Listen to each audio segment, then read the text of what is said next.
Salut, depuis toutes les révélations au sujet des starlets, vous savez, ces comédiens de bal ou chanteurs à 3 francs 6 sous, dont les révélations sont en train de ternir leur image, en fait, de montrer ce qu'ils sont plus ou moins réellement. Ils sont de plus en plus nombreux. Alors, il y a Bruel qui râle, qui se casse sa petite voix en jouant l'innocent. Derrière Richard Berry, Ariel Habitant, Darmon. En fait, il y en a vraiment un paquet avec des potes qui viennent les aider, comme Lelouch, Arthur, et un tas de gars qui viennent chialer, pleurnicher et crier au racisme, à l'antisémitisme. Vous savez, cette accusation un peu facile qui devient quasiment virale dès que un Gugus est accusé. Donc des saloperies. Récemment, même une révélation a été faite que le Richard Berry aurait même, pardon, mais fait subir la totale. Les choses les plus sordides, aurait outragé sa fille de toutes les façons possibles. Je vous laisse à peu près deviner ce que cet homme qui joue les Badinter au théâtre, dans un numéro de droit de l'homisme, etc., tout un panthéon de types qui, bientôt, seront les nouveaux 12 salopards pour un remake des 12 salopards. Eh bien, il y en a quand même pas mal. On a une brochette de gens qui se plaignent, qui ont gagné beaucoup d'argent. Le Bruel qui a abusé d'au moins 30 condamnations, mais dans le système du showbiz, vous savez, c'est ce milieu un peu cradingue, celui qui a rejeté, par exemple, Blanche Gardin pour son soutien à la Palestine, mais tous les autres peuvent violer en cœur, finalement, allègrement, en jouant les innocents.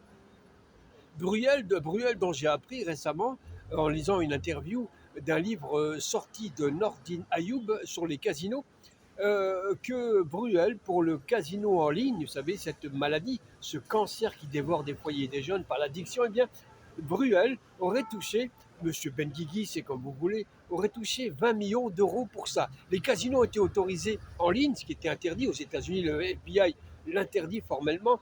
Eh bien, c'est Sarkozy qui aurait fait signer, qui aurait un peu rompu une espèce de tradition qui datait de Napoléon. Napoléon avait autorisé les casinos, mais loin des grandes villes, uniquement pour protéger la population. Eh bien, tout ce petit monde s'est arrangé un petit peu comme ça entre soi pour autoriser ça, Bruel faisant figure de joueurs de poker et tout le tralala. Bref, tous ces gens-là sont au torrent des condamnés, les Darmon, je vous disais, les habitants, les, les Bruel, les Berry, et j'en passe un tas d'autres, effectivement, leurs supplétifs, autrement dit, qui viennent les blanchir et dire oui, mais la présomption d'innocence. Un peu comme Polanski, il fallait séparer l'artiste du violeur, etc. Il faudrait quand même demander à la victime de 13 ans à l'époque, comme Sylvie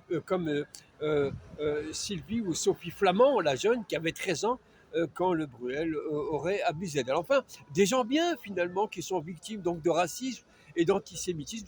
C'est nous, les méchants, c'est la société qui est méchante, qui n'est pas permissible, qui ne laisse pas à ces messieurs de jouir en paix et tranquillement, en abusant effectivement des petits Français et des petites Françaises.